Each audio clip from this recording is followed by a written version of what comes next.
DD214 Network Podcast is for mature audiences only. Any videos, music, or entertainment not originating from DD214 Network is used and covered under Section 107 of the Copyright Act of 1976, also known as fair use.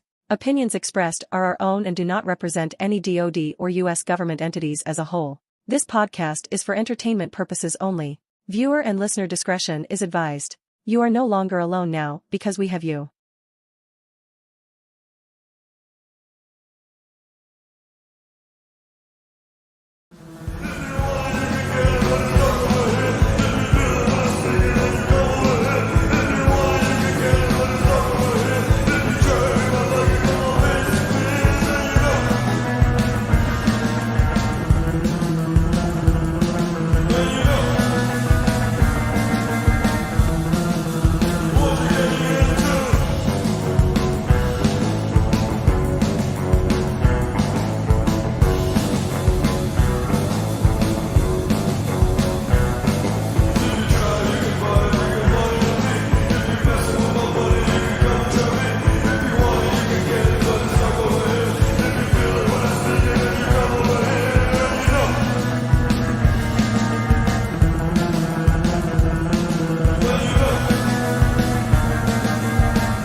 Hey, John, the logo's still on. Whoops. Open the door, Squilini. Well, the fucking logo's still on. Anyways, welcome to the DD214 Network Podcast, hosted by John, Jay, and myself, Joe Tech Squilini. Y'all better look the fuck out today. Our crayons are sharp, the box is full, our bottle of glue is topped off, and our helmets are on tight, baby. We about to rizm with the tism. Let's get this fucking episode going, and hopefully I can learn English today, because I fucking kept saying words wrong.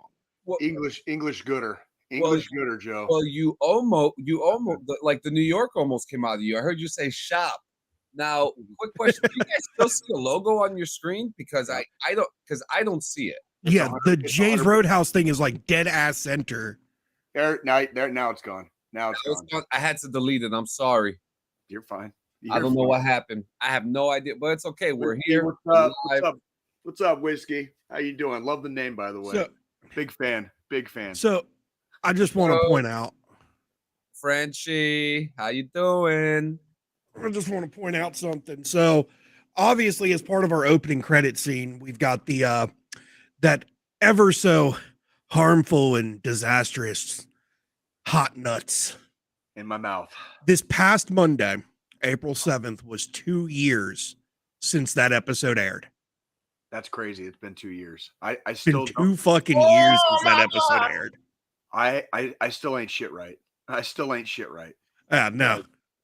Like I'm not like that will forever go down as like the last fucking like hot belly challenge. I'm not doing. Yeah, it was fucking. That was too much. That was too fucking much. Like it was. I mean, John threw up on the first fucking handful of nuts. It was fun to do it. You know what I mean? It made for some laughs, but like I'm still paying for it. Like literally out the anus. Like 2 years later.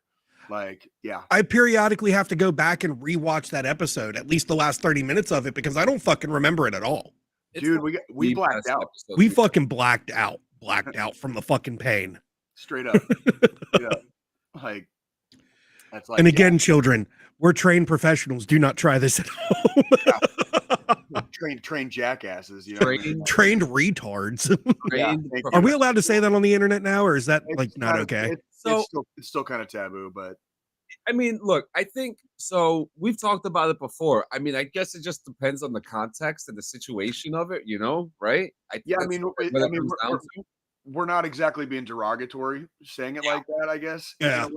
But then again, that goes right back to one of the other taboo words that starts with an F and rhymes with maggot. You know what I mean? And we don't say that anymore. We have tried to remove that from our lexicon as well. Yeah, and actually, a baseball player just got suspended.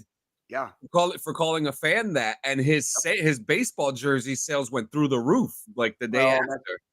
I think that's more of a product of the times that we're living in. But People I was just like being actually assholes.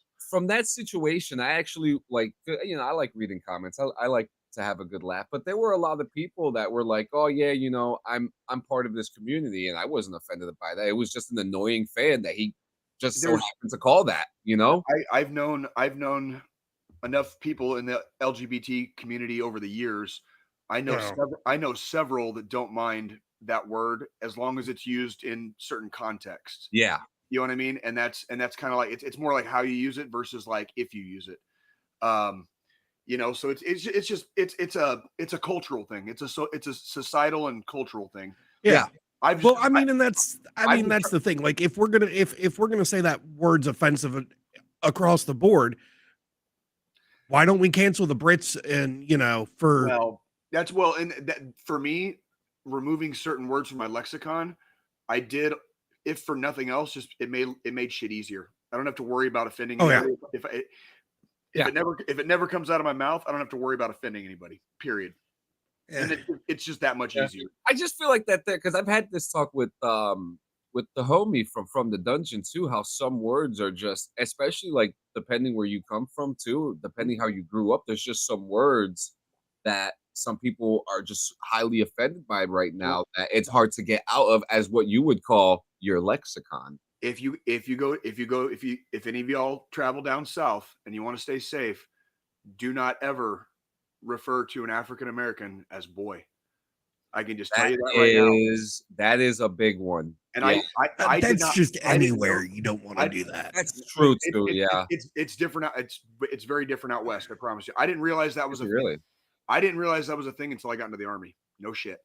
I was in my 30s before I ever heard that. Before, like I would have never known. Yeah, can I piggyback that off that too? Like because that was the same for me, and I actually got corrected by a homie of mine, Jones, by the way, Specialist Jones, and he, because sometimes, like you said, you didn't really hear about that. So I didn't really hear about that until like my 20s and 30s as well. Yeah. I didn't grow up there.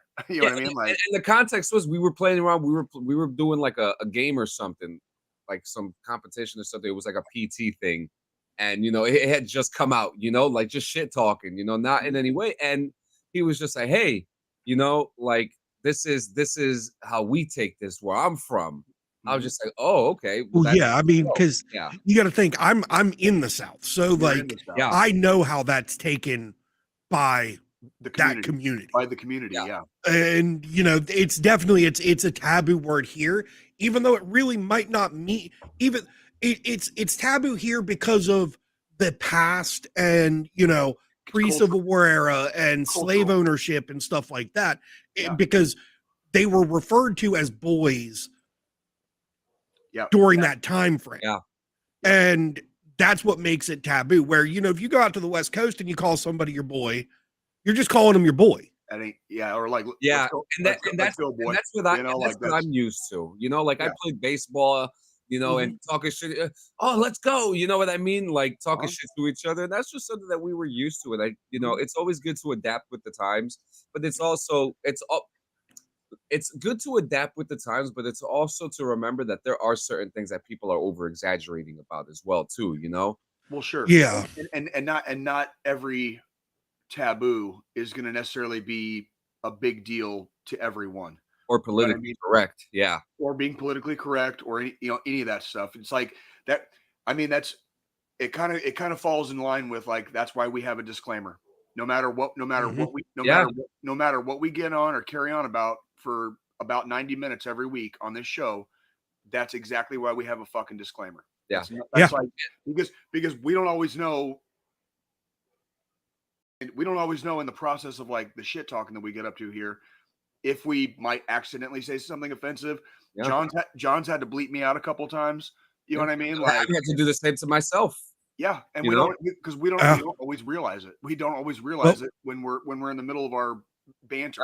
You know what I mean? I mean, and not even just bleeping out. Let's go back a couple, what was it, 2 months ago or whatnot? Oh, watching you guys get fucking scared with the fucking hand signals. That's still making the best of, though. I love it. Yeah. Did you notice? Have you noticed that like the Arizona Wildcats and the Kansas State Wildcats, they have a sign now, and it's like the Wildcat sign, but it looks like a fucking gang sign. So it's like, yeah, it's that right there.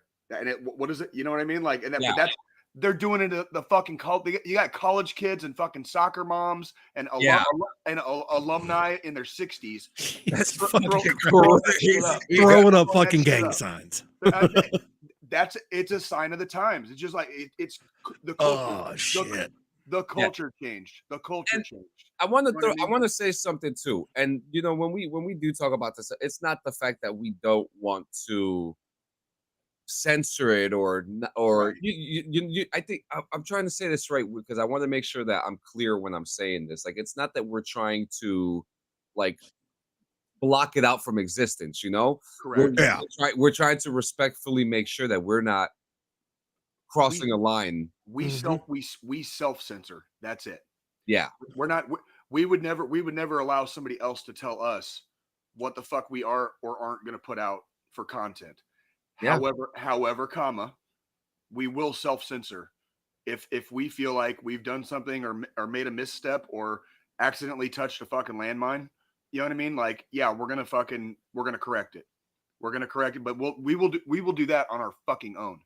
We don't need to hear from the fucking peanut gallery this, that, or the other. What were you gonna say? Isn't that the whole point of being human though?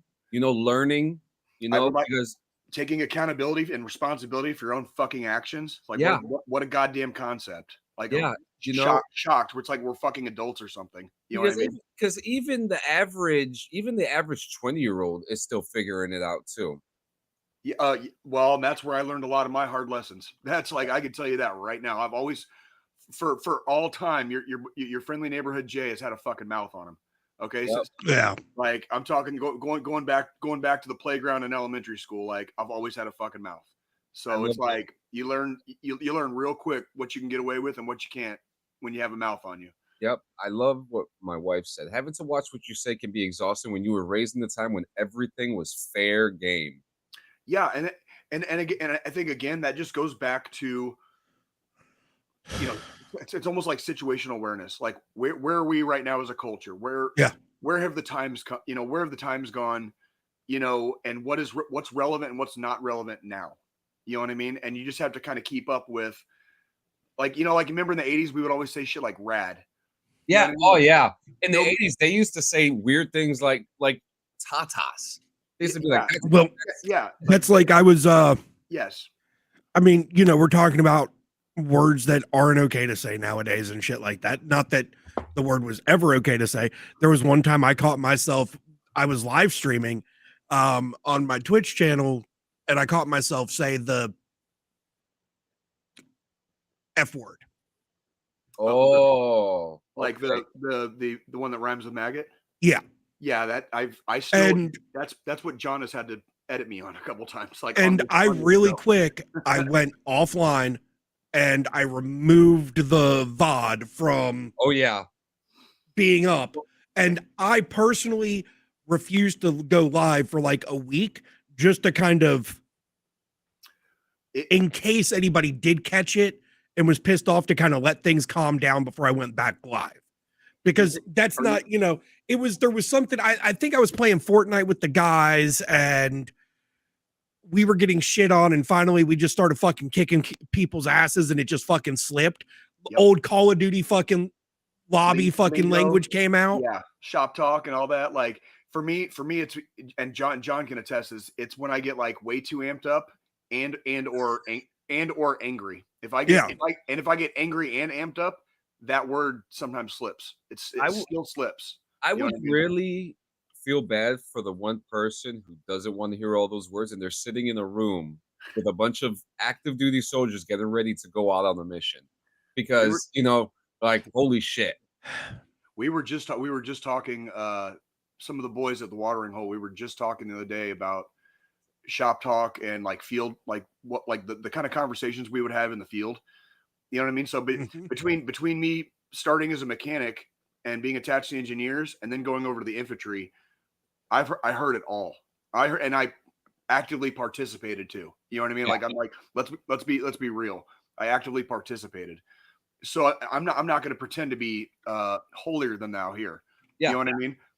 That being said, this is our show. So Look, so like, you know, I'll say what the fuck I want, but there will probably be some self-censorship so that we can entertain the masses without worry of fear and loathing. Yeah, and I don't know if these are good examples, right?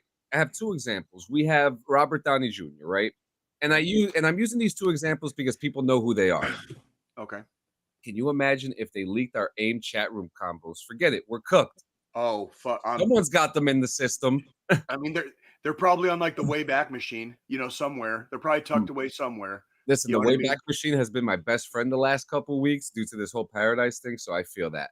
But, Yeah. you know, Dude, I would be so fucking cancel cultured if people got a hold of my fucking old AIM and Yahoo Messenger, fucking MSN fucking Messenger. It wasn't just the messages. You know what it was? It was the away messages. Those two. Is it just me or I didn't have, you know, social media didn't exist when I was like a teenager in my early 20s. I am so fucking glad. I would have been fucking cooked. Like if you think I put up some funny shit now on my Facebook, can you imagine me when I was like off the chain? I don't even want to imagine what fucking 19-year-old Jay would have been fucking posting online. Bro, it would have been fucking 19-year-old Jay would have never been able to join the army if he had fucking social media. Zero fucks. I gotta make a video of Jay in the chat room.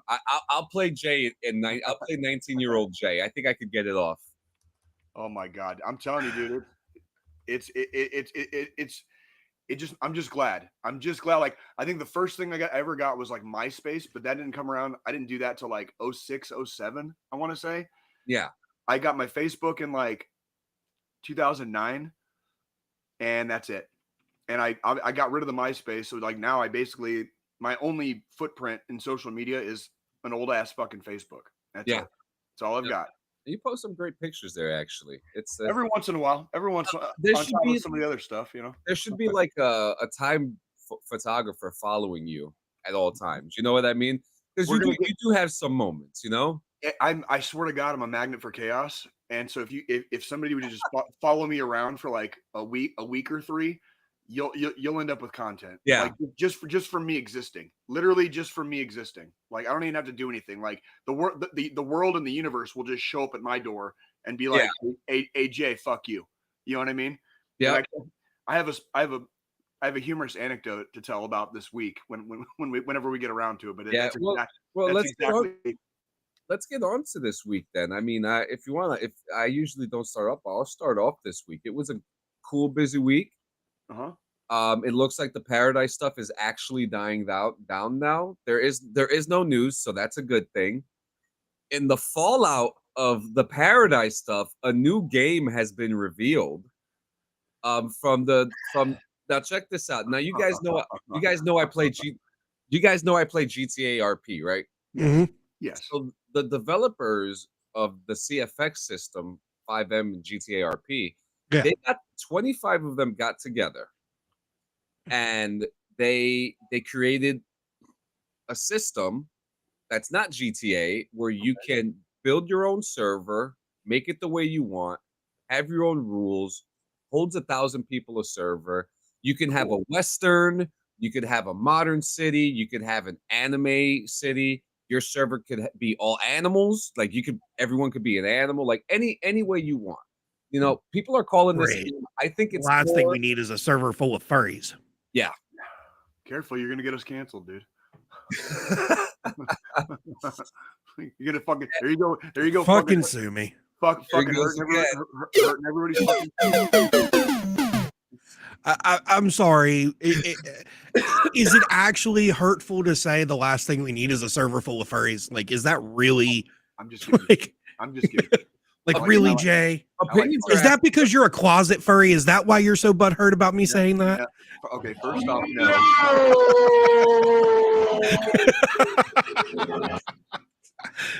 Okay, first off, fuck you. Second off, no, you're not my type. No. Like I do have some kinks and some fetishes. None of them revolve around a suit, like wearing a fursuit. Okay, like none of them. Okay, so I'll throw that out there. Like, okay. Oh man, well, I'll tell you one thing though. I mean, it's kind of funny because like all the people who were covering Paradise are now covering this new game. I don't see. This is where and I'm not trying to be offensive at all to the developers at all. I don't see this as a game. I see it as a system, a product that gives you the opportunity to build like a world. So here's what I'm looking at it from the way you're explaining it. It's like Unreal Engine, but it's for creating your own like RP servers and worlds that you can just do whatever you want with. Yeah. It's the role playing game version of Unreal Engine. Yes, which I'm not gonna lie, that does actually kind of sound cool. That does. So I could get on board with that. Yeah, so I'll throw up some footage real quick, and it's crazy too because a lot of people are comparing this to Paradise, which I don't see a comparison because this game is actually being worked on. This actual product has been being worked on for the last 2 years. Okay, so there is substance to us. There is something to look forward to in this project, and one of the people who was able to help. And I keep bringing up his name too, and I just interviewed him, which just came out for Clean and Friends this week. Cyberboy, you know, I actually had the chance to interview him, and you know, he actually had said that there was something coming up, but this is a project that he is actively speaking to people about, making sure that it's a correct product. And a lot of people have their concerns, which is fine. Everyone should have a concern, right? Well, and anytime you start developing games and stuff, nothing is going to be perfect at first. That's where the testing comes in. That's where you got to get people to fucking like try to find the fucking try to find the hole in the wall. You know what I mean? Like find a glitch, find a bug. You know what I mean? You got to play the fuck out of that shit. Yeah, and it's to find all the different places where there might be an issue. You know what I mean? It's so cool. It's such a cool opportunity, especially like I'm looking at Squilini's face, and like I could see reservation, but I could also see curiosity. It's not really reservation. It's, you know, because obviously I've used products from these developers before. Yep. I know it could be a legit product. It seems like from having software development background, it just seems like a huge fucking undertaking to do with a team of 25 people. But again, like you said, they've been working on this for 2 years. There's still no official, like, it's going to launch this day thing, which is great because, you know, it's better to over deliver and under promise. So I'd rather, you know, they work everything fucking through, get all the kinks fixed, and then just fucking drop it without really telling anybody, hey, we're releasing it now. Yep, and this is supposed to be a free-to-play game. No word on if it's coming to console or not, but I mean, the trailer does make it seem a little bit kind of Paradise-ish. Yep. Because they're using AI. You can tell they're using AI to make the trailer to announce this project, this upcoming project they're working on. Yep. However, so I can see where people are comparing it to Paradise. I see that 100%. However, you know, having used 5M and Red M and, you know, done the role-playing servers that these developers created, you know, in the past, it's kind of, okay, well, I can, as long as they continue to take their time and they don't try to rush it. And you've already, and they already have a history of producing. Producing product, Producing product, yes. Yep. Like so yeah. I do want you guys to hear the first line. This is Jack Kim. He is the founder of the I don't want to get the fuck. I always get the name wrong. I believe it's Hypersonic. Oh my God. I'm a dumbass, guys. Words are hard, aren't they? Yeah. Okay, I was right. Hypersonic Laboratories. So this, I want you to listen to the first line that he says, okay? And I feel like this first line is just important too. Hey, I'm Jack, founder of Hypersonic Labs. We're a group of developers and modders who got together to create the ultimate open world sandbox game. So a lot of us grew up playing games like GTA, but we've always wanted to create more of an open platform of our own where we can truly create and modify and share anything that we want without being too dependent on an existing game or IP. We're Just that line alone right I there. like that. I'm Trying to create something to where they're not relying on another system released game or system IP to. Yep. Yep. So instead of modding another game, they're wanting to create a sandbox environment that allows other players to just do what the fuck they want. Yes. Yep. And I'm fully on board with that. Yeah, fully and on it's board cool. with that. I mean, I just recently found a GTA server that is military. You have to go through a ranking system. You have to do PT in it and stuff like that. So I feel like the big conversation is player creativity, player freedom. And I think that's what's good. I know. But remember, guys, I didn't do all the badass shit like you guys. So for me, no, it's fine. Everybody Slow down there, high speed. First off, I wouldn't say what we did was badass shit. Yeah, we did our fucking jobs. Perspective. There were a lot. John, there were a lot of rough days, dude. Let me tell you. Okay, I know. There was more rough days than there were fucking easy days doing the fucking badass shit that we did. From my perspective, being in the DFAC for 98% of the time of my career and seeing you guys do shit that I've always wanted to do, the grass is always greener, brother. Yeah, I was just telling some of the boys at the watering hole also recently. It's kind of like paying with a credit card. You know, it's like buy now, pay later. Like I'm paying now. Like, and it's not very far. I'm not very far removed. Cheers, brother. Fucking cheers on that one. To us all. Like fucking. So the grass is always greener, brother. And like, you did your job honorably, and you did your time, and you served. Oh yeah, like, and I'm proud of it. Well, I'm glad. Yeah. I'm glad your bones don't fucking creak every time you move. Like, right.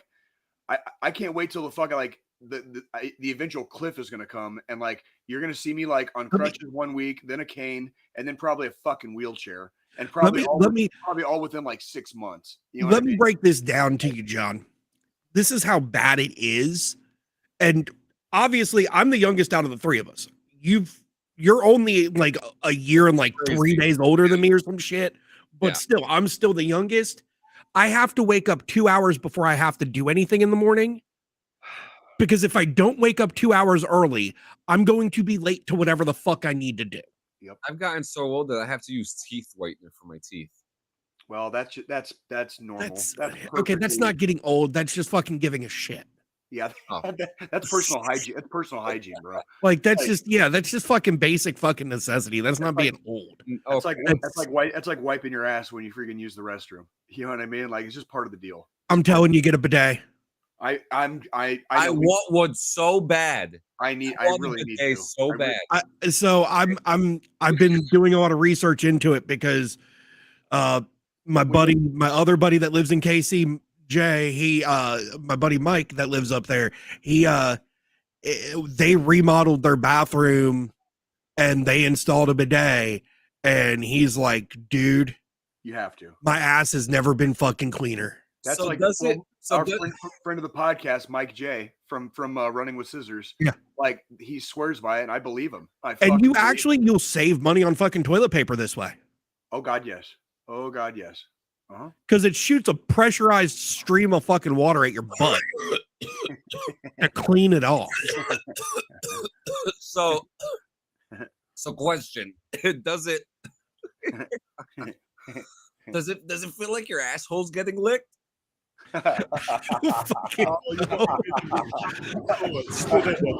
Get me? So anybody out there in the chat right now that has a bidet, does it feel like your asshole's getting licked? I don't think it feels like your because if so, John might continuously have boners every time he uses one. Yeah, every time he uses one. Because he's the one that asked. We're so ridiculous. Watching people get fucked for free. No, I've always wanted to use a bidet. I want one of the ones that talk to you though. Talks to you. What do you? You've never seen one of them talking bidets? So John,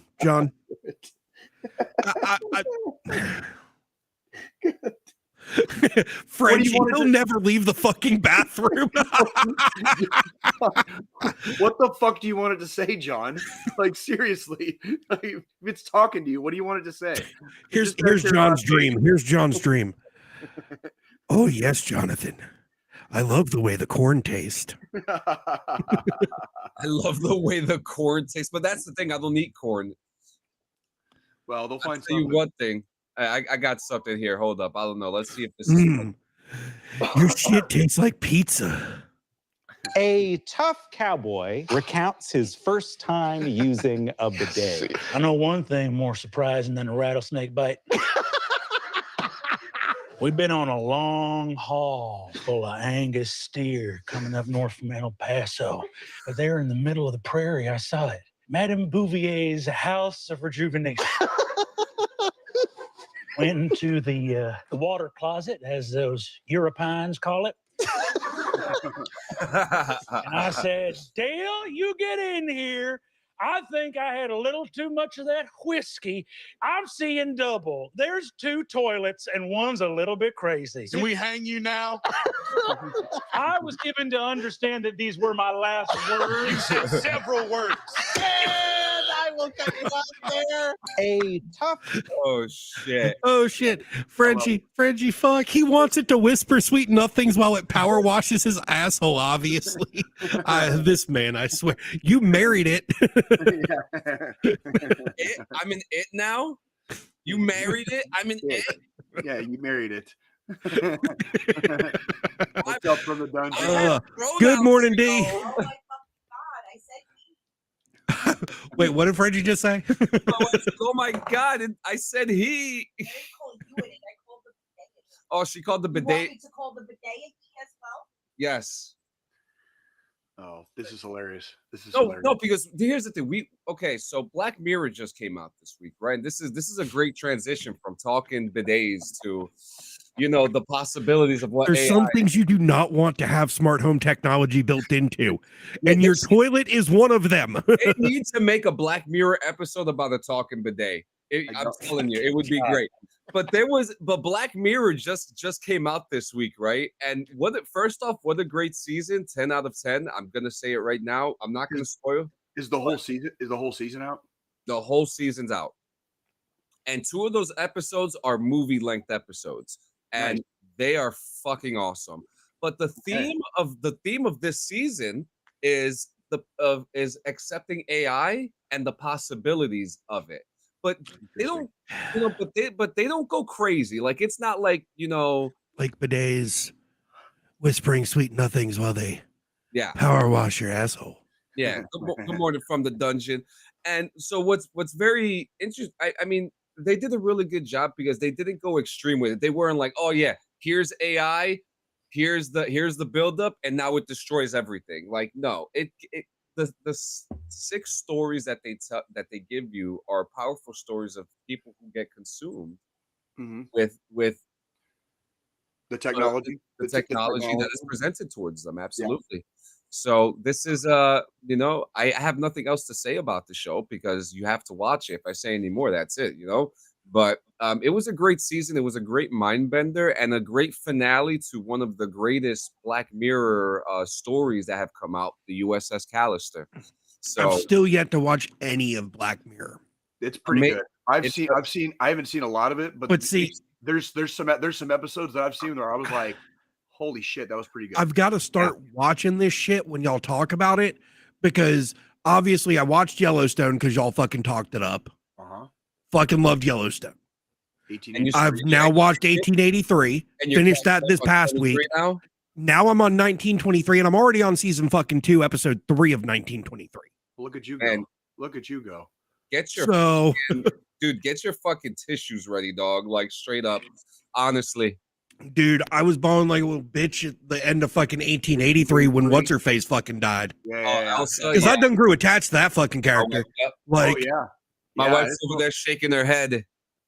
Oh yeah. I got a little fucking soggy. When that was just like, of all the things, like everything you go through in that fucking show, and then That was I said it when me and John were reviewing it. I said it. That is probably one of the single best Western series or movies or whatever you want to call it. And representation. The way it depicts how fucking absolutely brutal and rough the West actually was.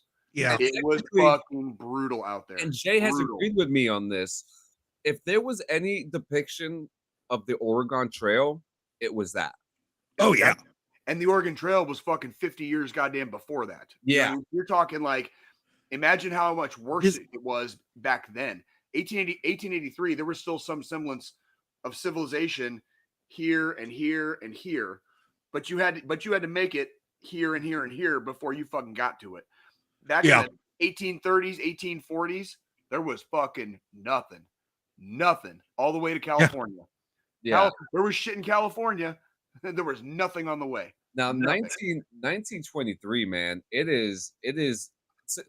I loved 1883, and I keep saying it's the best one, but I feel like 1923, they performed such a good story. And I don't, man, you know what? We just found, my wife and I just found out that one of the actresses on the show is actually American and does like, what did you say yesterday? That she's the Christian Bale of actresses when it comes to like voices and like the voice acting and dialects and stuff like that. So well, I mean, they had me sold with 1923 with Harrison Ford and fucking Helen Mirren. Helen Mirren, yep. Yeah. Fucking, like just that combination right there. And then, dude, I already love Spencer Dutton. He's fucking amazing. Squillini, do you think he could be Batman? Do you think he could be the next the dude that plays Spencer? Hell yeah. He could be the next Bruce Wayne. And there's actually Timothy Dalton is in 1923. Is he really? Yeah, and like James Bond, Timothy Dalton? The Timothy Dalton. And he is the worst person I've ever seen in a character. Really? The worst. He didn't sell it so well? No, he sold it. He went fucking. You mean he did good? You mean he like did so good? He's Crazy, piece of shit. Like right? his character. You mean his character is a piece of shit? Yeah, Timothy Dalton. Do you think we hated him? But how good did he do? Yeah, like Timothy Dalton makes you forget that he was ever James Bond in this fucking show. That's how crazy. I like that. And I love it. I love an actor who can do that. And actually, Murray Bartlett, he's in an episode too. If you know who Murray Bartlett is, he was in The Last of Us. Look, Squillini's laughing because he knows exactly who he is, right? That reminds me of when they originally announced that Heath Ledger was going to play the role of the Joker. Yeah. Everyone was kind of like, there's no fuck, because they already knew Heath Ledger from all these different roles that he had done up to that point. Yeah. And then what did he do? He made you fucking completely forget about all the other shit he did. Mm-hmm. And he became the fucking, he is the epitome of like the performance of the Joker. You know, like that's like that was the new guy standard now. That's like the gold standard now. Yeah. That's like the gold fucking standard. You know what I mean? And that's like a good luck topping it. Good luck topping it. Honestly. But the cat again, 1923 has the best cast, and the guy who plays Spencer, honestly, like I said, Squillini, I honestly feel like he could be our next Batman. He's at the perfect age. He's got a great look, and he beats people's asses on the show too. So here's the only thing I see an issue with that being. Let's hear it. Because in the James Gunn DCU, the next Batman movie, the new Batman, not the continuance of the fucking the bullshit one. The Brave and the Bold. The Brave and the Bold. It's the Damian Wayne Robin, so it's a lot older fucking Bruce Wayne and Batman than what we've gotten in the past. Yeah. Because it's him and Talia al Ghul's, it's Bruce and Talia al Ghul's kid. Yeah, is the Robin in the next Batman movie. So yeah, it's an older Bruce Wayne. Yeah, it's super interesting. But again, 1923, they get it done. Mm-hmm. They get it done. You believe me, Jay? I see you. That everybody go check out From the Dungeon. He is our typical troll master. He is the official DD214 Network troll master. Yeah, I'm already my teeth are already fucking grinding. My teeth are already fucking grinding. Yeah, and actually, another big star that's in 1923 is Robert Patrick. Robert Patrick is also on the show as well. So he's the sheriff. Yep, I could see that. I could see him playing a fucking sheriff. Yeah, like and that. Robert Patrick isn't he like one of yours, Jay? One of mine, as far as isn't he from like Arizona or something like that? Oh, I don't know if he's from there. I remember him from Marietta. He's from Marietta, Georgia. My bad. Okay, yeah, I remember him. Well, then he's close enough to one of mine. Got it. Yeah, he was fucking. He was the T-1000. You know what I mean? And then and then everything after that, he's just kind of grown as an actor. So everything after that is like he'll forever have a special place in my heart. I love that Robert Patrick got because I guess they were trying to typecast him back in the 80s or in the 90s or whatever, and he was just like, no, I'm an actor. Yeah. And you see his social media posts, he's just a real he's just a normal dude that loves to ride bikes, Mm-hmm. Yeah, absolutely. He's a grace to the world. I love Robert Patrick. I loved him in Sons of Anarchy. He did really good in Sons of Anarchy. Yeah. That was cool. And then we got our boy Walton Goggins. I just watched a clip of him. They were just talking about how he was filming a couple things, and he was going through some stuff because his wife took her own life a couple years ago, a while ago, and that was and he was talking about resiliency. And getting through that, but being able and going back to places where he had memories with his ex-wife, and how all those memories flourished and stuff like that. And you start to hear these stories from some of these guys, because there are some really awesome actors that you look at, and some of them are super, you can tell that they're just really down to earth. I don't want to say humble because we don't know that, right? But down to earth sounds like more. Well, I think it's something that gets discussed every once in a while, but once you get to a certain age, I think we've talked about it here on the show. Right. Once you get to a certain age, I'm about to say that. That's right. Oh, that's right. Robert Patrick's brother is the singer of Filter. I forgot about that. Yeah. Sorry. Go ahead, Jay. No, I was just gonna.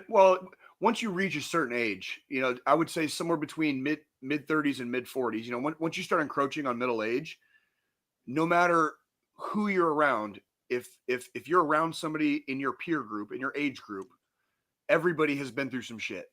Everyone, lottie-dottie, everybody, because you've lived long. At this point, you've lived long enough.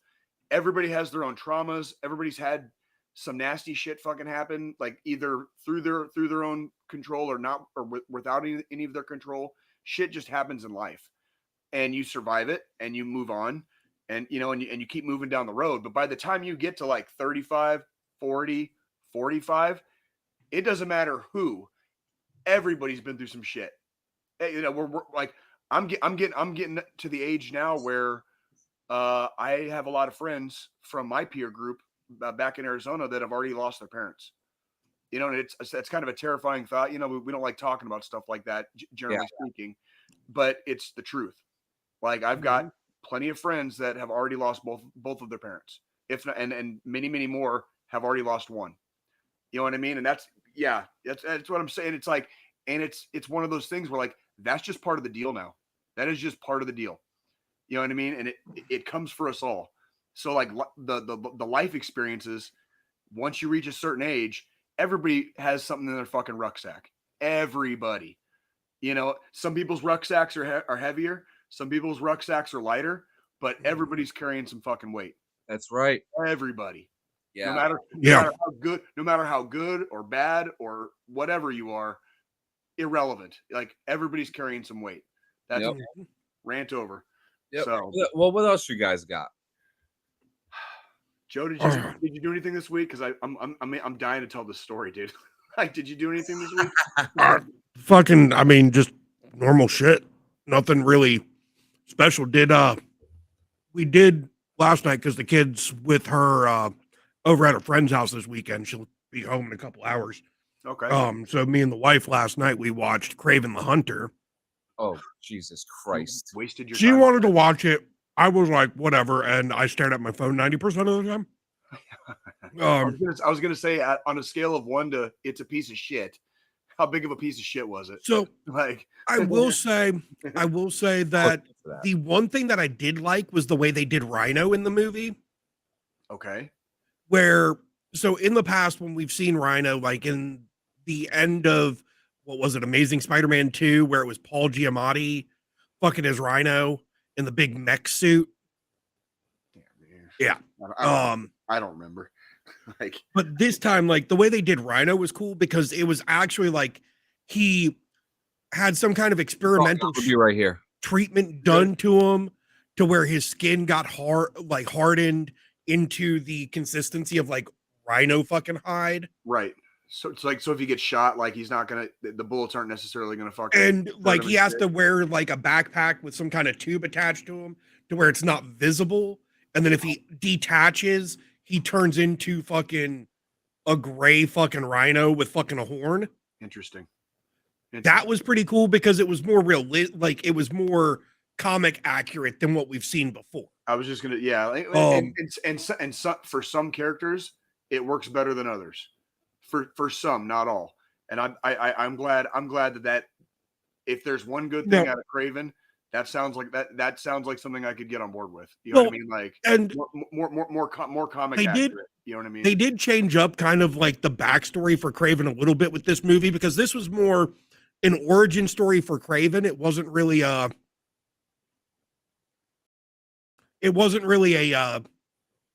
like he was already Craven and just doing his thing. So it was pretty cool to see them try to do that. Okay.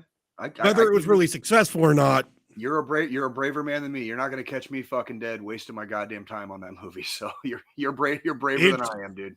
The wife is a big like Aaron Taylor Johnson fan. I love the dude. She just thinks he's fucking hot. So fair is fair. So that's why we watched it, was because she just likes him. I still have a man crush on fucking Jason Momoa. So I mean, I'm just gonna throw it out there. Yo, speaking of Jason Momoa, he's just revealed that he's finished filming Lobo. His parts as Lobo, because he's they're making I think we're gonna get the first taste of Lobo. So Lobo is a biker mercenary from the DC universe.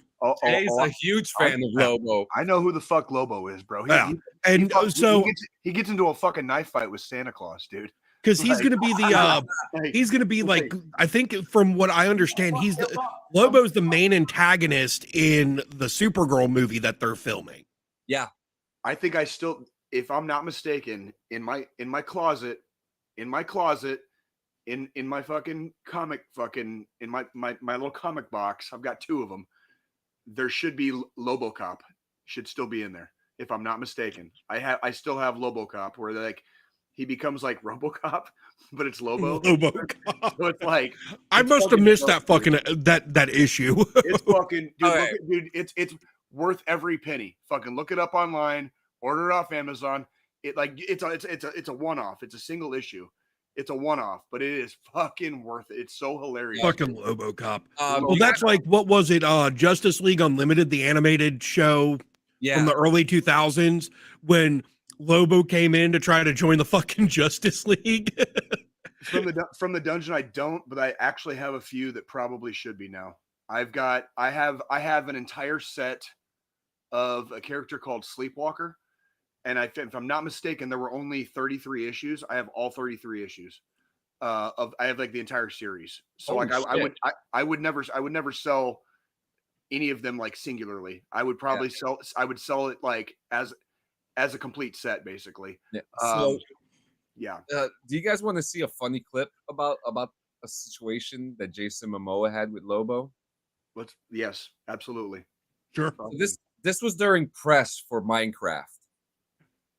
Is the white makeup for Lobo all over, or only the skin you can see? What do you mean only skin you can see? I mean, he wears a lot of armor and stuff sometimes. Oh, he has to wear. Yeah, I mean, like, I'm covered. 100%. I can't wait for Lobo. I can't wait either, dude. Dude, is it too late for a cameo? I got a little pitch. Dude, get me a cameo on Lobo. Here, where's my phone? I just want to say Lobo. Lobo. Oh look, Jack Black fucking needs attention. Surprise. Oh, dude, I was this close. I was this close. Fucking Jason, don't do it. Fucking busted. Oh, His dude, publicist. I was Jason's publicist in the background. Jason, don't do it because they don't You because it hasn't been shown what he looks like as Lobo yet, Oh, and they didn't want it leaked. right, right. So he was about. So his publicist is in the background, like, no, don't fucking no. Unsend. Unsend. Thank you from the dungeon. Thank you. Like I've never these excuse me. These two can attest. Like I got nothing personal against the guy. I'm sure he's a great person in person, whatever. I've never been a fan of Jack Black. And these two know all too well. Like I'm just not a fan. Just not a fan. And that's whatever. So like yeah, I'm kind of glad because the kid wanted to go see the Minecraft movie. So this weekend when she was with her friend, they went to go see it because I didn't want to go fucking watch it. I wouldn't. If Jack Black is in it, even though I did kind of want to scream chicken jockey in the middle of a fucking movie theater and throw popcorn. I saw some of that fucking shit. In case anybody hasn't seen. Yeah. Bro, yeah. That happened in New Jersey. One dude got kicked out and he brought a whole ass fucking chicken with him. Bro, I used to work in a fucking movie theater, dude, for 6 months, 6 agonizing fucking months while I was paying rent. By the way, I was not living with my parents when I did this, making goddamn fucking minimum wage, cleaning up after all the fucking assholes in the, that just saw the fucking movie. Okay. You little fucking cocksuckers, dude. Fucking throwing popcorn around like fucking idiots, dude. Like you guys, you motherfuckers are the problem. For chicken jockey. Okay? Fuck Jack Black. Okay, that's all I'm gonna say. Fuck Jack Black. Oh, okay, that's it. There is one clip where someone did that and they brought a fucking chicken to the movie theater, like a live ass fucking whole chicken. You don't get paid, dude. You don't get fucking paid enough. You don't get fucking paid enough to put up with fucking shit like that. Like it's not. I quit. I would literally walk the fuck out. Like this is why it's better that I don't want to be a part of it. Thank you. Thank you. Like that, like nobody gets paid enough to put up with that kind of fucking bullshit. You know what I mean? Like that's that shit where like I'm 44 years old. I would walk the fuck out. I would quit on the spot. I agree. Oh my God. Are you two fuckers done, dude? Quit fucking play. You guys know what's going to happen? It's too fun. You guys know what happens if we can keep push. Suck a chode. Okay. You're gonna keep pushing I don't take no shit from anyone. I smoke my stogie anywhere I want. I don't have to find a hideout place like you. I have a lot of Arnold buttons. I'm sick in the head. Okay, that's dude. Arnie never gets old, dude. So do you guys want to hear what happened to me this week? Sure. Well, you're alive, so yes. I am alive. Thankfully, right? I don't need to play telephone to hear about this. So, so we talk about it. We talk about it kind of somewhat infrequently, but often enough here on the show. I do group therapy on Tuesdays. I've been having some car issues, so I've been getting a ride from one of my buddies from the group. He happens to be a Vietnam vet. He's like 75 years old. You know what I mean? He'll come and pick me up. We swing around the corner. We go have breakfast at a little greasy spoon around the corner from my house, and then we fucking hightail it down to where the vet center is to do our group therapy for the week, right? Anywho, so this week we pull into the parking garage off of this one street, right? And like as soon as we pull into the parking garage, two KCPD cruisers like pull in behind us, and they fucking throw their cherries on. And like both of us are kind of like, is that for us? You know what I mean? Is that like wonder what's going on? So he pulls over kind of like in this like kind of to the side of like the parking garage, and one of the cruisers pulls in like right behind us, and he rolls his window down, and all of a sudden I hear, driver, turn off the engine. And dude, he looks at me, I look at him, I was like, you better turn off the engine. You might want to fucking do what he's saying, bro. He's you know, like when you like, you know, when you can like hear the tone, you know what I mean? And you're kind of like he was not fucking happy. He was pissed off, and you were about to do what he told. You would have got tased if you didn't turn off that car engine. I just want to, like, before I finish telling the story, I want to remind everybody this is on a Tuesday, and like this is a Tuesday in Jay's world. This is like, just give me a random day that ends in Y. This is the kind of shit that happens to me, okay? Because I'm not even done yet. This is just the fucking beginning. Just the beginning. He hasn't even gotten out the car yet. Not yet, but he's about to. Because the next command was open the door, step outside the vehicle, face forward, and back up towards me. I was like, and I'm sitting there like in the passenger seat. I'm like, oh fuck! Like what is like something pinged? Something had to have pinged in the system, right? What the fuck is going on? Because like they're not playing. They are not fucking playing. Okay, so like, you know, and like he does what he's told, you know, and they say a couple of things to me, and at this point, I'm in the passenger side. I'm holding my hands up like this because they still have their lights on, and we're in a parking garage. So I'm just holding my hands up like this so they can see inside the vehicle that like my hands are fucking free, right? Then they say, passenger exit the vehicle. So of course I do as I'm told, and I did the same thing he did. Fucking put my fucking hands up, and I fucking backed up. And as soon as I get to the officer that's there, he's like, I'm gonna need to detain you for a second. I was like, okay, like okay. Like, what am I gonna do? Say fucking no? You know what I mean? Like you're gonna run? You say this as if it's a fucking question. Yet I know I have zero fucking options, you dickhead. I have no power here. You know what I mean? Like, you have no power here. So they put the bracelets on your friendly neighborhood Jay, and the cop's like, because like you could tell the cop was confused. But he started asking me a couple questions. He's like, "Is that car stolen?" And I was like, "Hell no, dude." I was like, we come here for group therapy every week. Like, no, it's not stolen. And my buddy, he's on the other side of the squad car. And he's talking to two KCPD guys. Long story short, this is how it got pinged. So most law enforcement vehicles have cameras now. And they run and they scan your plates automatically. Oh, nice. So if you're just driving forward, the scan fucked up. It pinged hard in the system. Let me tell you about the lottery ticket, and this is the shit that happens to me. Lottery ticket shit. Same make, same model. He's a disabled vet, so he's only got 4 alphanumeric digits on his license plate. And those 4 digits matched 4 digits on the fucking stolen vehicle's plate. It was the only difference was the stolen car had Oregon plates.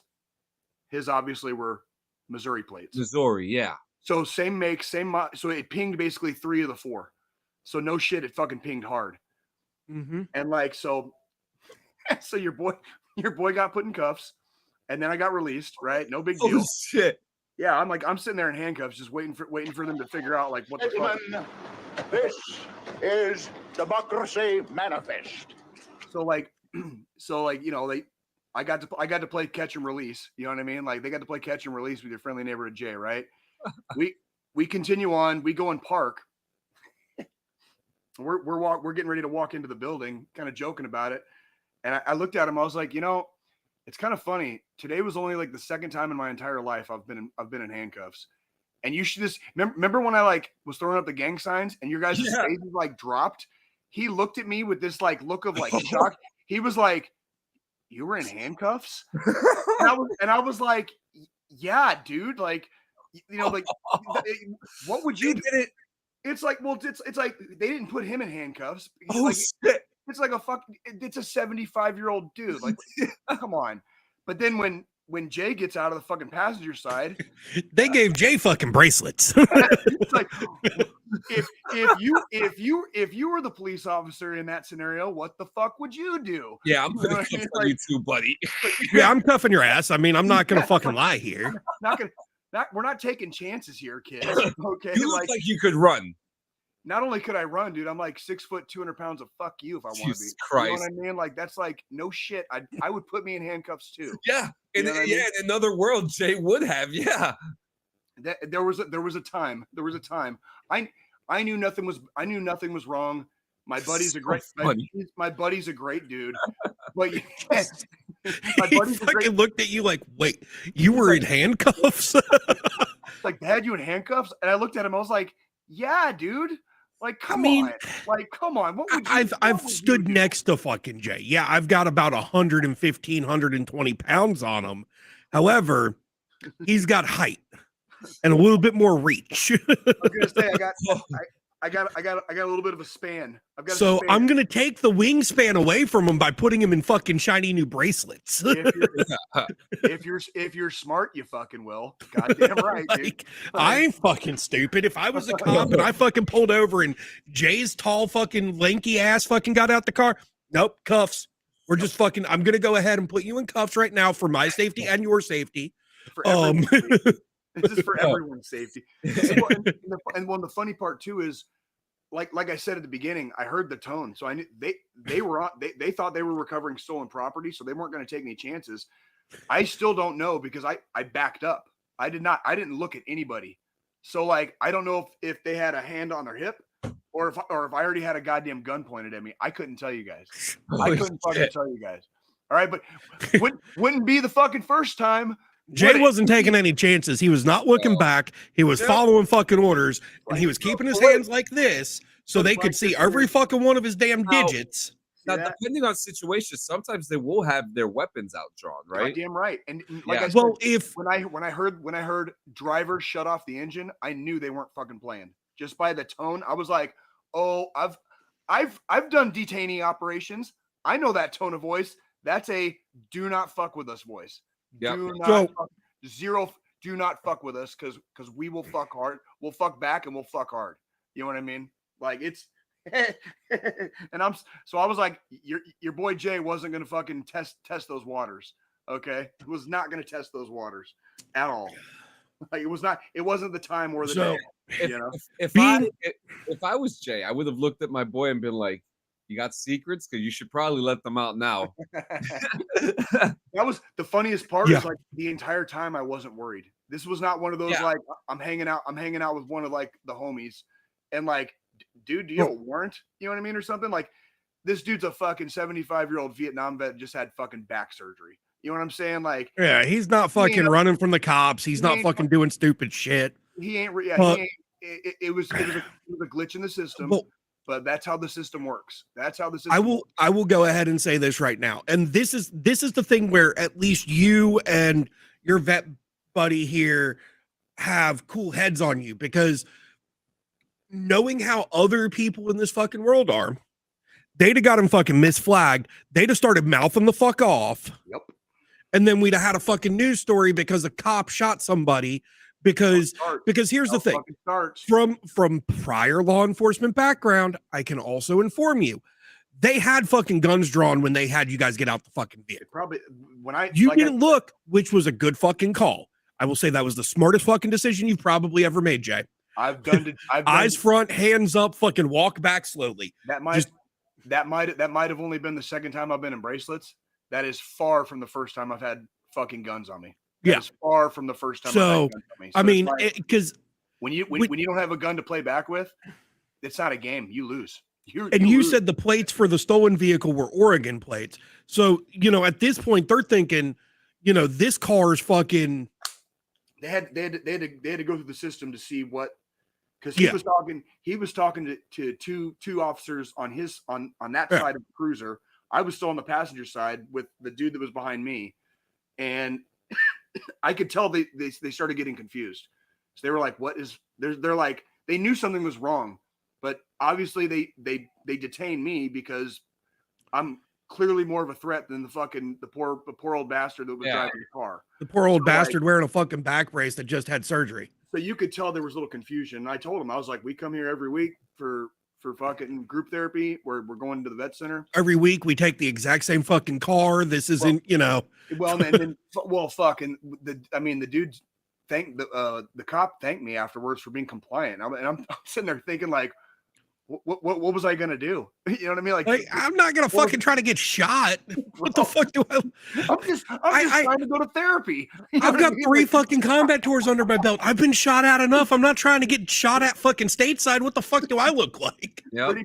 Pretty please with sugar on top. Can I not be in like an officer involved shooting?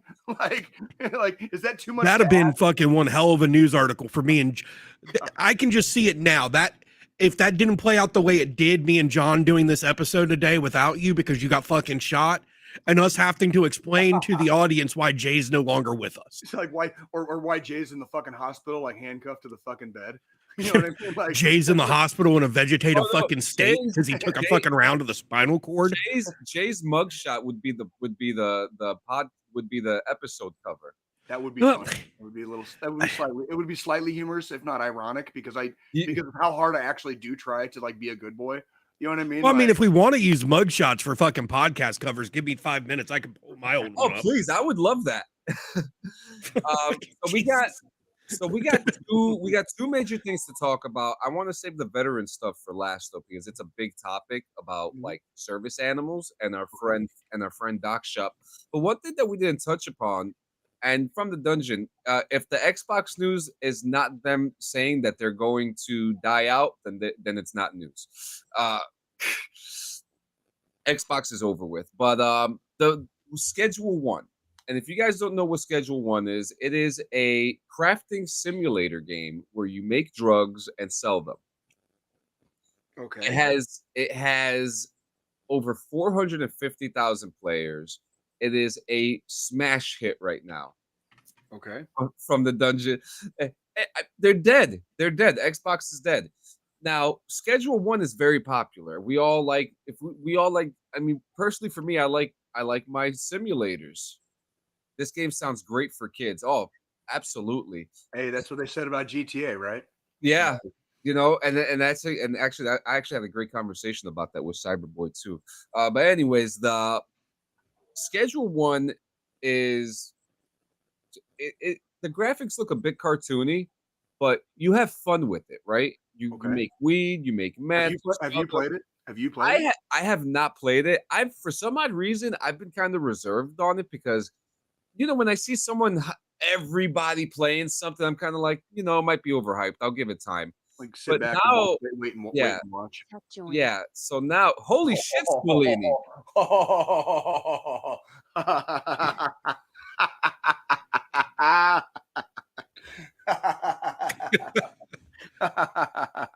Told you I'd show it to you. Yeah, that's a great photo. Excuse me while I whip this out. Like, yeah. The worst part is I just have it fucking right there. Yeah, it's like it's just ready to go. Like it's a fucking conversation piece, you know. It's hanging up. It's framed on the fucking wall. Oh man, we are so silly. Okay, so I'm gonna show you some numbers right now. He's gonna show us his fucking mugshot next. I wish I fucking had one, dude. It was a surprise photo that was taken while the bidet was fucking whispering sweet nothings to it while kissing his asshole. Listen, guys, guys get your asshole played with, okay? It is it's a real thing. You already know I'm quite the connoisseur of you know, a little bit of the freaking on that side on that, you know what I mean? Like so look, I'm not afraid to let the ladies around my butthole, dude. Remember, Jay, spare the rod, right? I'm just saying, dude. But yeah, so Schedule 1 is a drug simulator game. You get to do all this stuff, but then there's another game called Drug Simulator. Now, Drug Simulator, I mean, I'm just gonna show you the numbers real quick, okay? Because numbers don't lie, right? Functionally, but yes. So this is the numbers for Drug Simulator 1. At an all-time peak, 7,500 players, right? Uh-huh. Now we're going to look at Drug Simulator 2.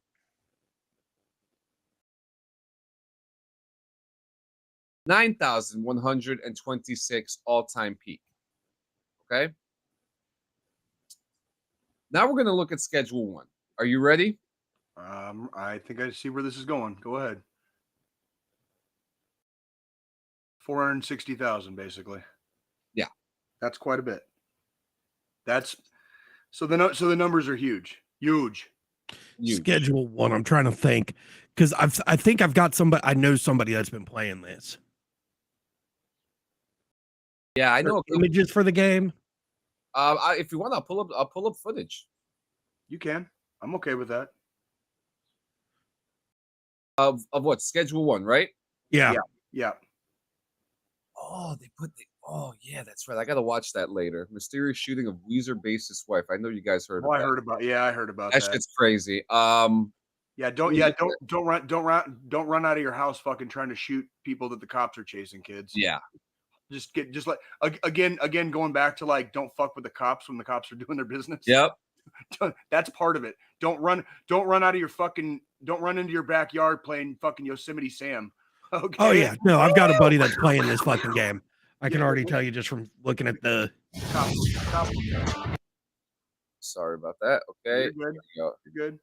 Yeah, I mean, look. Cleary, what's going on? Our resident recruiter. But yeah, this is Schedule 1. I mean, look, it looks fun. It looks like a fun game to play. You know, I love crafting sims. I love sims in general. You know what I mean? So like something like this is really up my alley. And the devs of Drug Dealer Simulator are suing the shit out of the one man who made this game. One man named Tyler, and the studio is called Tyler's Game Studio. That's what it is. Why what are they what's the basis that they're suing for? Like what's their excuse for fucking suing, I guess? Like what are they saying? That he ripped off their idea or yes. So this is why we can't have nice things, kids. This is why we can't have nice things. I have an article here from Insider Gaming. So Schedule 1 is not being sued yet, but the game is under investigation for IP copyright infringement. Pep Business published a document titled Movie Games Essay Decisions to commence investigation against the creators of Schedule 1 production for claims regarding the infringement of the issuer's IP and related to committing an act of unfair competition against it. Because he created a fucking game? Yeah. Like, bruh. Where's that sound effect? Bruh. Like, bruh. Thank you. Like, dude, it's the fucking video game industry. Everybody's competing against everybody in fucking video games. I got one for you. We do not care. You know, like, this sounds emotional damage. It is legitimately petty. You know, they made a better game than them. Well, Tyler made a better game than them. Joe, I just sent something to the group chat. Put it up when you're ready. Okay, it is ridiculous. Okay, and like, why wouldn't it just be easier to hire him? I don't understand what like outside of jealousy. I don't even know. These motherfuckers are so happy and so crazy. What the fuck is this, Jay? It's my fuck. That's the only mugshot that exists of me. That's Jay's mugshot. That's my mugshot. So John, how's it feel? Motherfucker. How's it feel to be the one guy out of the three of us that doesn't have a mugshot, and the two that do have mugshots both did 3 tours of combat? I have been arrested before, but I got arrested for hopping the turnstile in New York City. So which is kind of ridiculous by itself. Like that shouldn't even be considered like that's like a civil offense. It's not even like. Well, I didn't have identification either, so that. Oh. Yeah, I forgot to add that part in as well. But yeah, Schedule 1 getting sued. But I'm going to tell you something. I'm probably going to buy it. I'll probably buy it this weekend, to be honest with you, just to give it a shot because it looks fun. You know, it's not different than what me and my homie Bear. You know, what we do in GTA RP sometimes and in other games, you know, we make Just drugs. like, You know, craft stuff and then fucking sell it and fucking rinse, repeat, right? Like, we had a talk, Bear. We had a little talk. Your boy Jay had a little bit of an adventure with the Kansas City Police Department this week, but nothing was bad, nothing was wrong. But yeah, I ended up in Bracelets for about 2 minutes. So he's playing Schedule 1. He's playing it right now. He just said I started playing last night. I didn't hit the hate till 4 a.m. Makes sense. You know what I was doing last night? I was making candles with my wife. That's wholesome. That's Cool. That's cool. Like nothing wrong with that. We're getting the store going. But yeah, holy shit. I mean, the game looks fun. The whole situation is petty in my eyes. It sounds petty. As fuck. Sounds petty as fuck. If you have the money, bonding time is always good. Yes, it is. We're making t-shirts. I'm going to need your shirt size too. Sounds like Kansas City has a new mayor called Kingpin. Which guys, if you're not watching Daredevil right now, it's so fucking good. Is it really? Did they do a good job? They did it's very comic accurate, and they're trying to get all the vigilantes like rounded up. Well, I mean, honestly, the original seasons of Daredevil back when it was Netflix doing the show were great, and I'm glad that Disney didn't scrap Charlie Cox or Vincent D'Onofrio to fucking D'Onofrio. Fucking. Can I say something about Vincent real quick? Vincent D'Onofrio has this menacing voice as Kingpin, but when you hear him doing his interviews, he's like a soft puppy. He's so calm. He's so fucking just. He's a great actor. He's a great fucking actor. Great actor. He's really down to earth. I've met him a few times. That's fucking Private Pile from goddamn Full Metal Jacket, kids. Like he's been around for a hot minute. I'm sorry. He only watched the movie once. What, Full Metal Jacket? Yeah. He's actually, people have asked him like how many times has he gone back and watched it, and he's only watched it one time when it came out. I imagine that's entirely possible. I mean, well, I like some of his more unheralded performances. Like there's a movie with Jennifer Lopez called The Cell. Yes. He was in that shit, and like he played a very, very like menacing character in that. Very underrated movie, by the way. Very underrated. I don't find Jennifer Lopez to be a great actress. That was a good movie. And at that time, Vince Vaughn did a fucking great job in that movie. It was one of those like blink and you missed it, but like I saw it in the theaters, and it's kind of a mind fuck. It's like one of those like mind fuck movies. So it's like, well, fuck, dude. Like, well, yeah, his role in Law and Order also was really fucking good. Like, right. Yep. He's one of those actors where like you're gonna get something good. Whatever it is, it's gonna be good. Well, and that's where I'm glad, they kept him. Sorry. No. Yeah, like when like the neighborhood animals start going fucking ape shit, you're kind of like, yeah, what the fuck's going on over there? You know what I mean? Speaking of neighborhood animals, he wants to be Swamp Thing for the DC universe. Speaking of I can see that, but isn't he getting? He's getting a little old, isn't he? He can do it. What were you gonna say, Joe? I didn't mean to interrupt. Sorry. Well, no, I'm going to circle back on the Swamp Thing thing. I could see that though.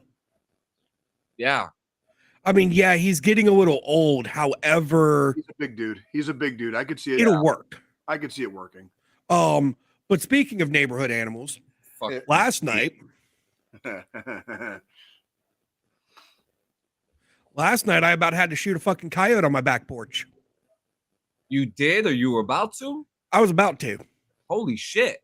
Somebody had their fucking about 2 weeks ago, somebody let this giant fucking dog like out of their fucking yard or whatever, and my neighbor couldn't get into their fucking carport. I heard the car honking outside, like for like, I don't know, just laying on the fucking horn. It's like 4:00 in the afternoon. Trying to scare it. I finally fucking opened my door, and there's a fucking like 80-pound fucking fuck you dog, like just in the street, and like mind you guys, I'm talking about my next dog, dude. Like I'm talking about my next door neighbor across the street from me, directly across the street, both houses across from me, from my house. There's small children in both of those houses. Small children. This Uh, dog so was. Would I- that I- dog I- eat them alive if that? Oh, easily. And dude, I went to my house. I went to my house and got a fucking. It's called a boken. It's like a practice sword. Okay. Yeah. It's a boken. And I A fucking wooden started- practice sword. Yeah, I started fucking banging on my fucking front porch, fucking to get its attention. And the motherfucking thing like ran up into my yard, and I was like, holy shit! Like I'm about to fucking I was debating like pulling my fucking pistol and fucking like killing it, like So- straight up, because it was. That was. I don't really have a lot of fear of animals, okay, but I will fucking kill them. I will I fucking What- kill them. Yeah, Like- what happened in my case was one of the cats was sitting at our back door and he started fucking hissing. Uh-huh. And instead of flicking the light on the back deck, I went out the carport and came around through the backyard, and I had my gun with me Uh-huh. because I'm like, if I come up on something, I'm fucking shooting. Yes. And I shined my flashlight up onto the back deck, and there's this fucking coyote pup. It was a cub. It wasn't a full grown. You're But he was just fucking sitting there staring through my fucking back window, and cats on the other side of the glass, coyotes on this side. And I fucking grabbed something and I made a loud noise, and he fucking took off and hopped over the fucking fence and left. Contrary to prior belief, coyotes are fucking fast.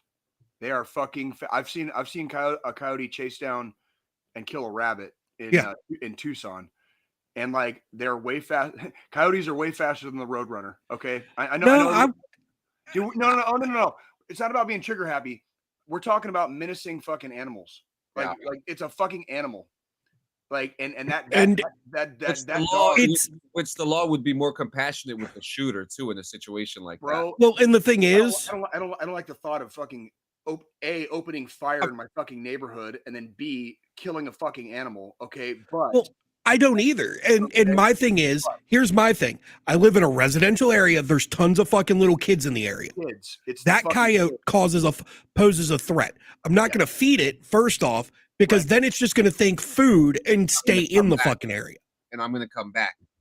And it's going to keep coming back. And also, having grown up in Arizona, like coyotes will fucking take small animals, cats, fucking dogs. Yep.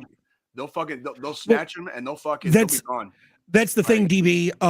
It was that close. It was because I grabbed a stick and I banged it on my AC unit to kind of startle it to see what it was going to do.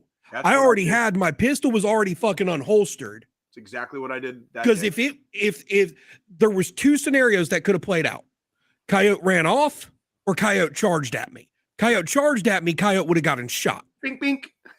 Bink, because bink. I was already fucking in fucking shooter ready position to fucking go. But I was giving it a fucking chance to get the fuck off my property. Yeah, it was.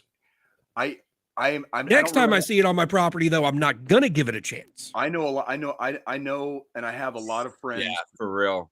I have a lot of friends, both male and female, that have legitimate phobias regarding large animals. I've never really had that phobia per se, but I know dogs can fuck you up. Like, and especially the bigger they get, the bigger they get, the easier they're not to kill. Like, it doesn't make it easier to kill. So DB, yes, I grew up in the fucking middle of nowhere, where a coyote on our property we would have just fucking shot. Got it. Yep. But now that I live in a residential area, and there's a lot of kids around, and plus it was 10:30, 11 o'clock at night. The last thing I wanted to have to do was discharge my firearm in a residential area at 11 o'clock at night. And then you got to call the fucking cops on yourself. Because now, yeah, exactly. Now I'm having to call law enforcement and say, hey, you're probably going to get reports of shots fired. Like, I had a coyote in my backyard. He charged at me. I had to fucking shoot him. Here's my address. Come over. Yep. And now you're doing fucking paperwork. Possibly spending like a few hours downtown. I wouldn't have spent any hours downtown because I'd have fucking left the coyote body laying there as proof. I don't know what the municipal codes are here in Independence where I live, dude. But I got to assume like it'd be paperwork for me. It'd be a lot of paperwork. So it would be and I don't want to, and also I don't want to surrender my firearms. You know what I so mean? That's the thing. It's we're not going out like Yosemite Sam here. You know what I mean? It's like fucking. That's the thing with like where I'm at, because I didn't shoot a person, I shot an animal that was posing a threat. I wouldn't have to surrender my firearms or do any paperwork. I would just have to report it because obviously the cops would get fucking calls from neighbors and shit of shots fired. And if there's a fucking dead animal just laying in somebody's goddamn front yard or the fucking street, you know what I mean? And and by the way, this fucking giant dog I was fucking with had a fucking collar on. So guarantee you, like it was somebody's fucking goddamn dog. You know what I mean? And that motherfucking thing did not belong like out. You know what I mean? Like that's like the fucking guy. Out. That reminds me of the guy in the Bronx who had a tiger in his apartment. Yeah. So I mean, it was one of those scenarios where it's like, you know, I would have if it had charged at me, I would have shot. Of course. But what else are you gonna fucking do? I'm not trying to have to fucking shoot. I'm going to try to startle it away first. If the goddamn coyote fucking bites you, guess what you have to get? A fucking rabies shot. And from what I understand, it's not fucking fun. I've been there, done that, had to do it.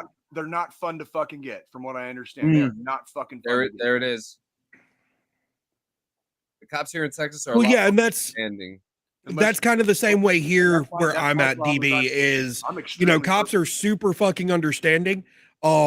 Where I live, Joe and John can attest. Where I live, like it's very urban. It's very urban where I live. So like, I might not get the same grace from the local PD as like Joe would for discharging a firearm. Like I might be within my right, and they might let me off, and everything might be hunky dory.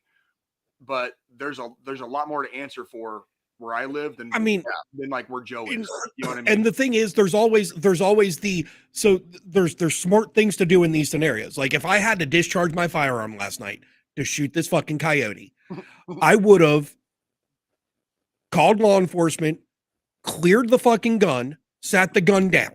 Yep. 100%. And stood outside waiting for law enforcement to show up, hands fucking visible. With all fucking 10 of your digits, highly visible at all times. Yep. Fucking keep them. And then they show up. I show them the fucking coyote body. I'm like, listen, I'm not fucking lying. This is why I discharged my firearm. It was coming at me. And then they would have just said, okay, have a good day, and fucking went on their way, because that's how things work here in the fucking South, because we have those problems.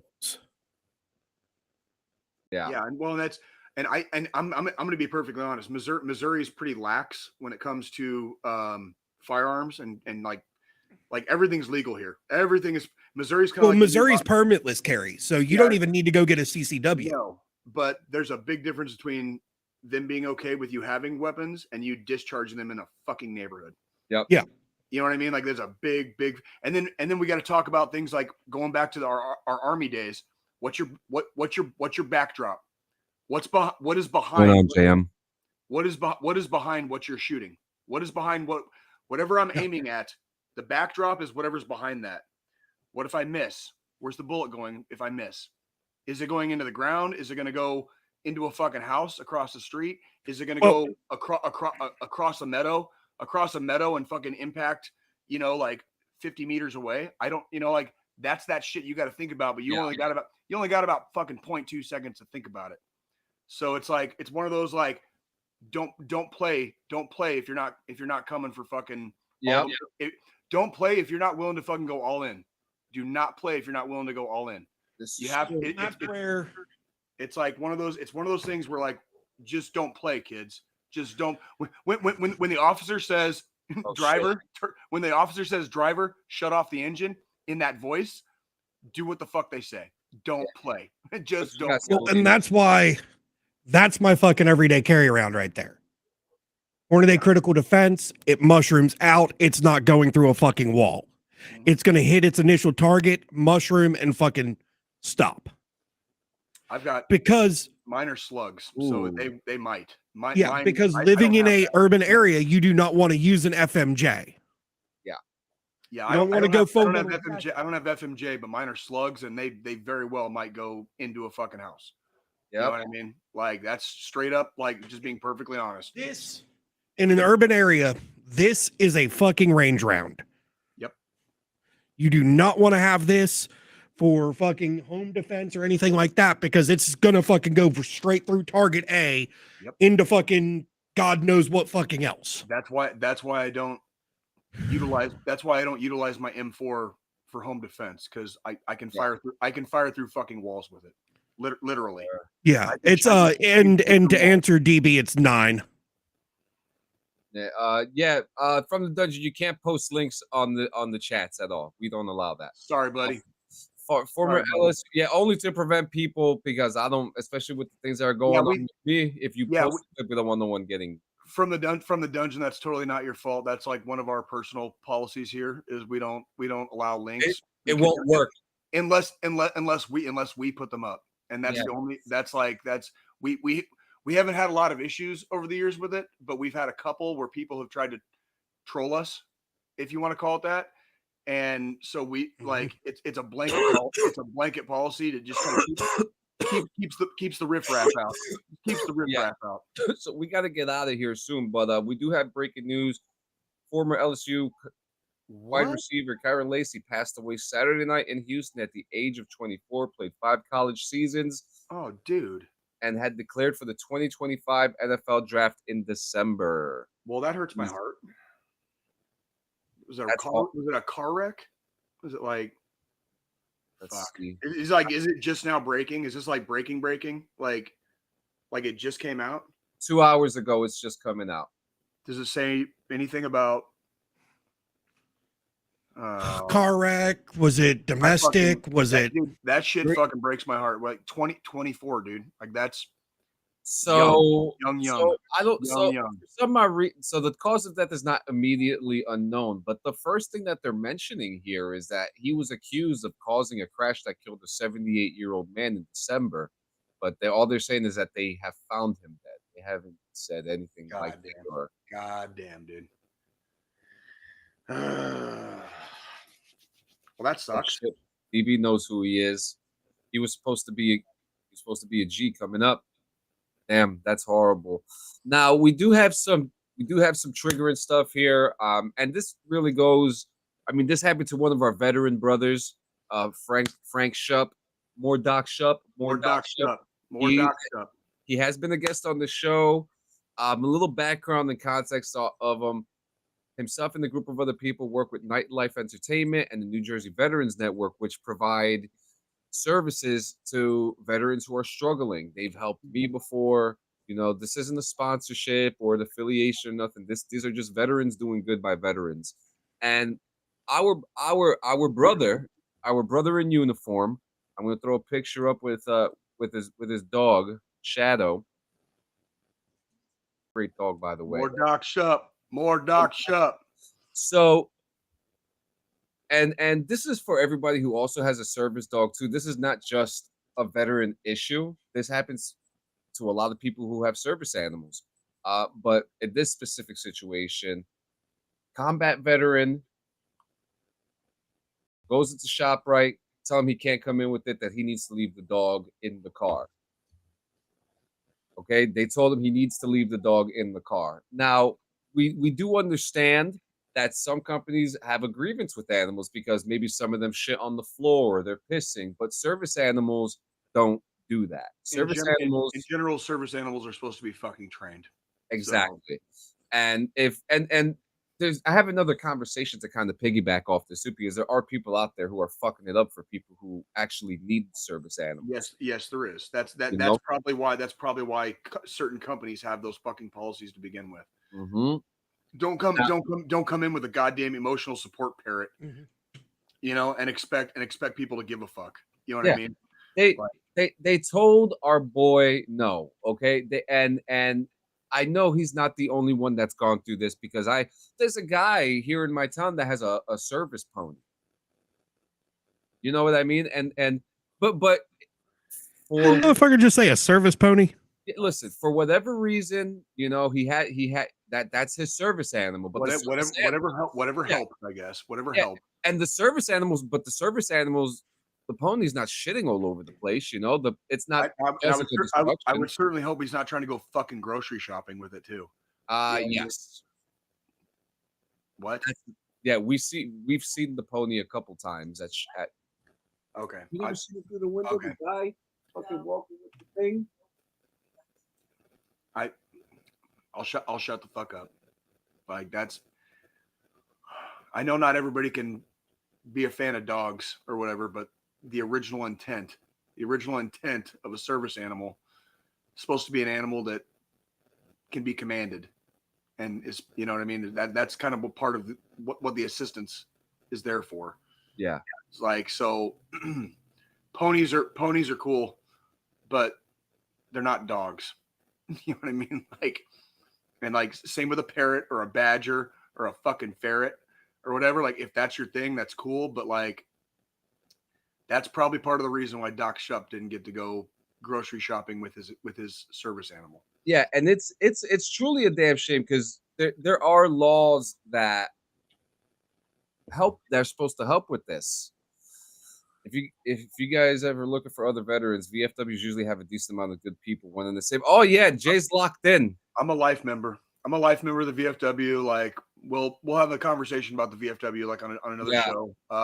We can actually have a long conversation about the VFW and other organizations like the Legion, Disabled American Veterans, the DAV. There's a lot of places you can go to kind of like, just if you need to lock in, if you need to be around other people of your ilk, you know, in your tribe. Yeah.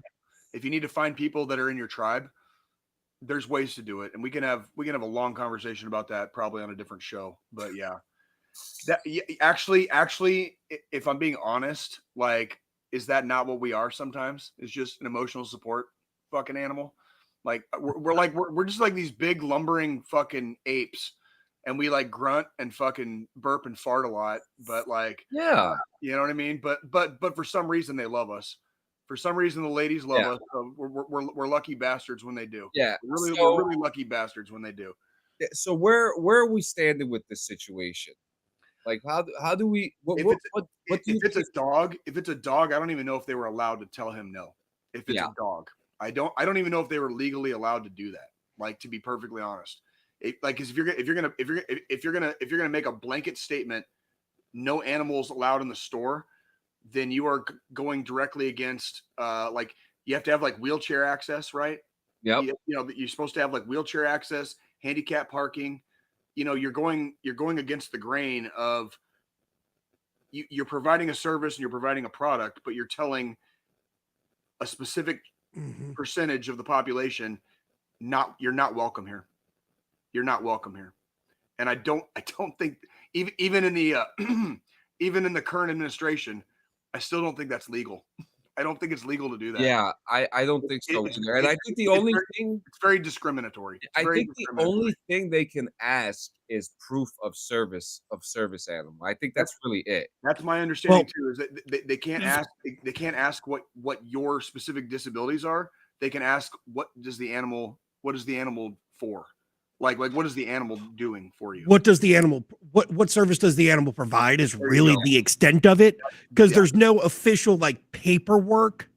There's no licensing. There's no paperwork. And you got to do the HIPAA thing. It's HIPAA. Yeah. You do not have to answer questions about your health or any health related. So there is actually a story I've got about that from the dungeon. What's that? Service. Oh my God. Alligators. God damn it. God damn it. So we'll save that conversation for next week.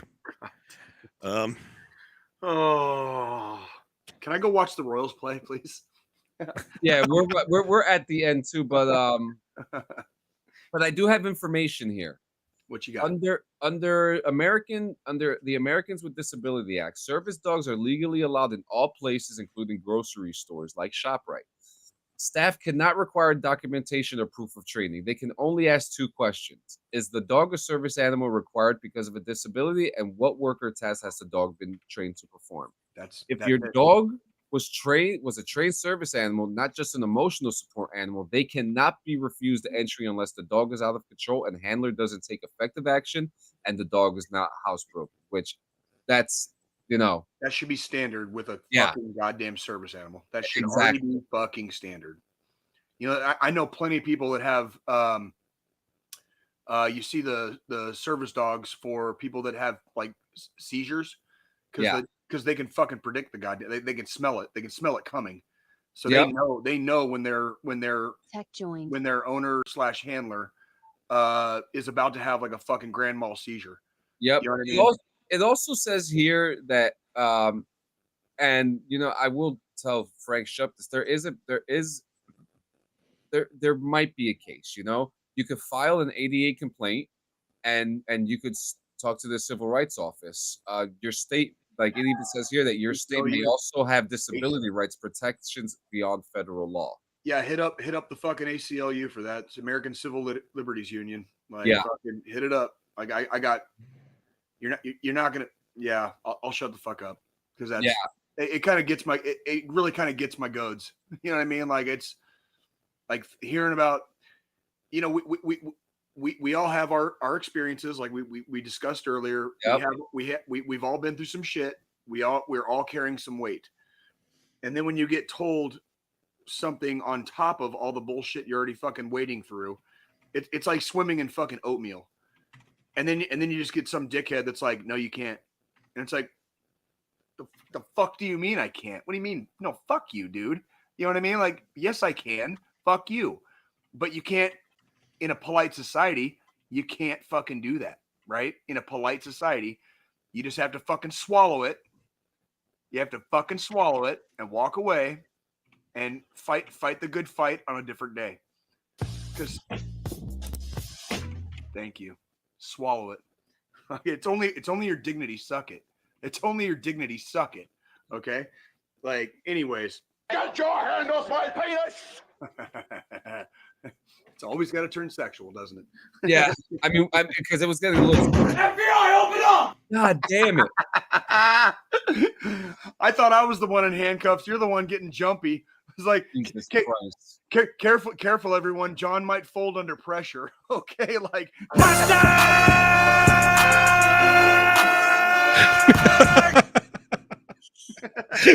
Like there's a reason I don't work customer service. Yeah, that's the reason why I do this now. I'm like a master blaster when it comes to like the polite voice and like the yes sirs, the no sirs, the fucking like. I know how to play the game. I know how to fucking play the game. And that's why I'm not handcuffed to a hospital bed right now. You know what I do? You know what I do love? You know what I do love about this job? I could say fuck you to my coworkers. I could say whatever the fuck, and I won't get in trouble for it. So fuck you both. Fuck you too, asshole. Fuck you too. And you're not gonna get fired. No, you know, I know I'm not. I know I'm not. Like, shut up, bitch! Oh my god! Oh, Pete,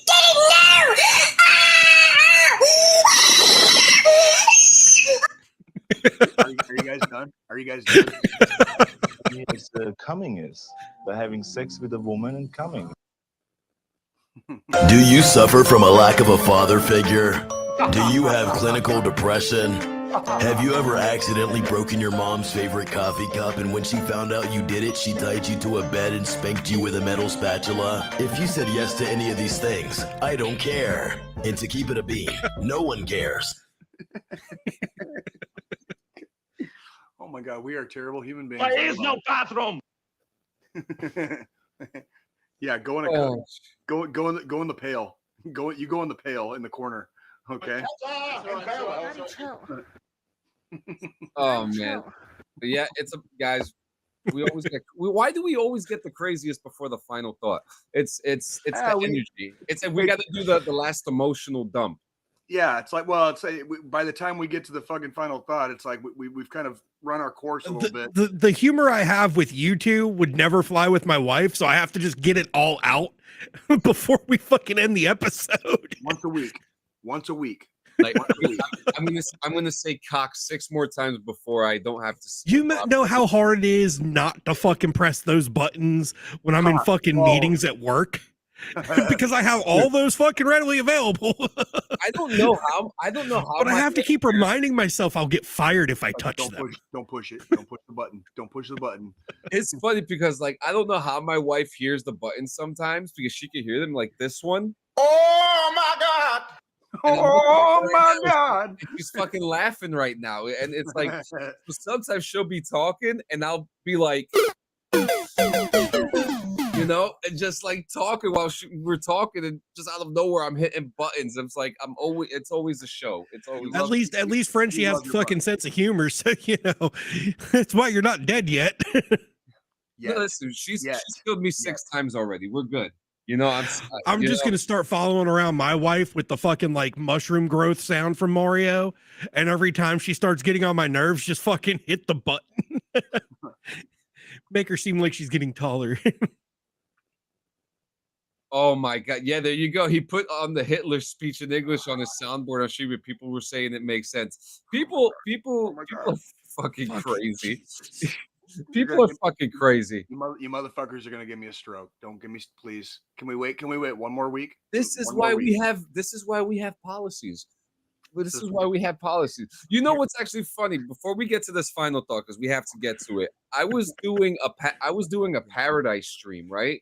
And I was going to announce some stuff, and something had happened in the fucking when I was speaking to one of the NPCs, and that specific speech, like a Hitler speech that was translated in English, but it was transitioned to mention another group of people politically. And it went, and then like Gio was just like, yo, stop. And I had realized, I was like, oh shit, you know. I put up a it's on my personal Facebook, but I put up a screenshot, and it was from Reddit. But somebody had posted a quote, and underneath it, somebody was like, yeah, blah, blah, blah. And they were agreeing with the quote. And they were like, yeah, by the way, asshole, that was Anne Frank.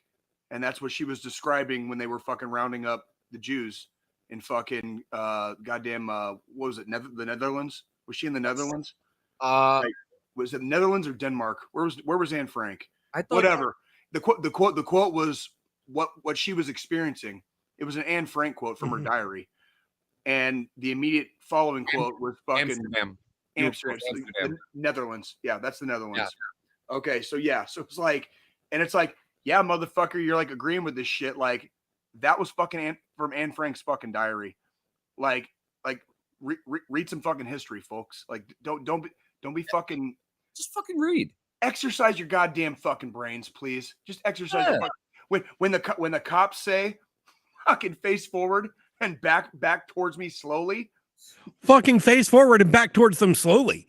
Don't be a dumbass. show all of your pretty digits. Make sure they can see them. Like, the ones that you're legally allowed to show, don't drop your fucking trousers and show those digits, because that'll just bring a whole nother slew of fucking problems you don't want. Don't do what Jay was like fucking mentally debating on and just like backing up like this. You know what I mean? Like just fucking like I got nothing. Freedom of speech. I've got nothing. Freedom of speech. You as I get fucking shot 12 times. You know what I mean? Like, yeah, no shit. Like oh my god, can we do the final thought? I want to go. Yeah, let's go. I want to go watch the Royals play. Yeah, let's go. Let's go be proper before we get out of here. So one of you guys take it. I got it. I got it this week. All right, kids. We do this every week. We've talked about it every week. Okay. One is too many, and we've lost way more than one. Okay, like get your head straight. Do what you need to do. Okay, your friendly neighborhood Jay goes to therapy multiple times a week, not just once, multiple times a week. It's almost like a part-time job for me now, right? Trying to do the right thing, trying to be a productive member of society. Yes, I struggle. Yes, Joe struggles. Yes, John struggles. Yes, we all fucking struggle. Especially, like we were talking earlier, the older you get, the easier it fucking ain't. Okay? Everybody carries weight. Everyone carries weight. I'm not trying to interrupt, but even like this week, I was overwhelmed with a lot of work. I was struggling with that, man. We're human beings. And if you really want to get down to brass tacks, we're fucking animals. We behave like animals sometimes. Okay. I don't like talking about it a lot. There are nights where I am fucking screaming into like one of my pillows in my bedroom, fucking crying my fucking eyes out. It happens. I have bad days. I have bad nights. When they come, sometimes all I can do is fucking white knuckle it and just fucking hold on until it passes. Okay. The point we're trying to make though is it's not an excuse to fucking quit. We don't fucking quit here. We don't stop moving forward. We will keep going every fucking day, 1 foot in front of the other, 6 inches at a fucking time if need be. Even if we're crawling on our fucking hands and knees, or if we're fucking low crawling and grabbing fistfuls of dirt at a time to get there, we will fucking continue. You have to continue. It is a choice. It is a choice, and we're asking you to choose life. We're asking you guys to choose life. If you need help, pick up the phone and call somebody. Call somebody you're close to. Call a relative. Call your homies. Call your sister's homies, brothers, cousins, fucking friend. Whoever fucking picks up the phone. If nobody's answering, if you feel guilty about calling somebody at 3 o'clock in the morning and you don't want to bother anybody, right? You've got options. You can text or dial 988, or you can call the National Suicide Hotline at 1-800-273-TALK. That's 1-800-273-8255. It's there for your use. Okay? We need you guys in the fight. You're part of our tribe. Okay? We don't care where you came from. We don't care where you're at. We just know that we love you. And we would fucking be immensely fucking saddened if we lost you. Okay? Every loss hits us fucking like a goddamn ton of bricks, regardless of how the loss occurs. Regardless. Mm-hmm. We've already seen a lot. The older we get, obviously we're going to keep seeing more. Like that's just part of life. I get it. It is not an excuse to fucking quit. We don't quit here. That's it. All right. That is it. We need you guys back here in 168 motherfucking hours. Okay. Next Sunday in church. Okay. Freaking like we are going to be here. That's why we're here. That's why we go live. That's why we go live every week, is to show you guys that we three are still fucking here. Okay. That we are holding ourselves to account. We are choosing life here. We are choosing life. Okay. I cannot tell all of you, and I hate saying it out loud, how many times I have fucking prayed for death. Okay. But I have children. I have a family. I have people that love me. I have people that look up to me. Okay. Same with these two yahoos here. All that still applies. Same with fucking you out there. So just fucking choose life. All right. Next week, Black Sox. All right. Freaking bring a fucking beverage of your choice. Bring something to fucking smoke if you like doing that. Okay. We're going to get in the smoke pit. We'll have some fucking laughs. We'll have some fucking beers. And yes, I want to see my motherfucking Royals because they're playing like fucking shit against the Indians right now. Yeah. And we're playing like shit. Yeah, and the Yankees are about to fucking play the Giants today, so I don't know how that's going to go because they're fucking. John, the bats have been cold, and we've got a player. His name is MJ Melendez, and this motherfucker needs to go down to the minors like fucking yesterday, and they can't do it because of his contract. Like it's fucking Jesus Christ. Oh, bro, the bro's he's hitting less than fucking 100 right now. Give him a torpedo bat. He's literally a guaranteed out. He's a guaranteed fucking out. Yeah. And it's like, why in the finger fuck is he still in the fucking lineup? Give him one of those torpedo bats. He'll be hitting home runs like everybody else. I don't think he can hit a fucking softball in fucking slow pitch right now. Okay, he'd find a fucking way to fuck that up too. Okay? Oh my god. So he's one of those types that fucks up a wet dream. Got it. He's got a great glove. He's got a great glove. Like there's no denying his fielding abilities are. But his batting is beyond atrocious right now. And he wasn't any fucking good last year either. Okay, and But they signed him to some stupid fucking contract to where they can't fucking get rid of him. That's the problem, isn't it, Jay? If they send him down to the minors, they're paying fucking like $2.8 million this year to send a dude to the fucking minors. That's fucking crazy. What do you want me to say? What do you want me to? I don't like shit talking my own team. I definitely don't like shit talking our players. But what the fuck? What the dude's batting like? John, look up his average right now. It's like 0.98. What's his name? What's his name? MJ Melendez, Kansas City Royals. He's batting like fucking like something. He's like, he's a guaranteed fucking out. He's a guaranteed fucking out. Oh, this is the dude who's in my Diamond Dynasty team who can't hit a ball. Surprise, motherfucker. Surprise. All right, listen, I'm going to have to trade him then. This motherfucker. Yeah, this is the dude who I continuously have issues with in my fucking MLB The Show game. Okay. I'm not surprised, motherfuckers. Like I have to fucking watch him while I sit there and like sadly sip my fucking beer at the watering hole. This guy has had in the last 15 games 35 at bats and only 3 hits. I'm done with this shit. Thank you. Yeah, I'm done with this shit, guys. Motherfucker. Thank you for coming to another episode. We'll be back at the same time, same bat channel, same bat place. Jay said it, Black Sox, and 168 hours, motherfuckers. Bring pizza. Bring pizza. It would be good. John. Actually, you know what? I haven't had pizza in like fucking forever. That sounds delicious right now. Bring pizza. Bring pizza. We're actually making homemade pizza for dinner tonight. Oh, let's go. See you guys later.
Restream didn't fucking shut the stream off. I'm gonna shut it off now. Goodbye.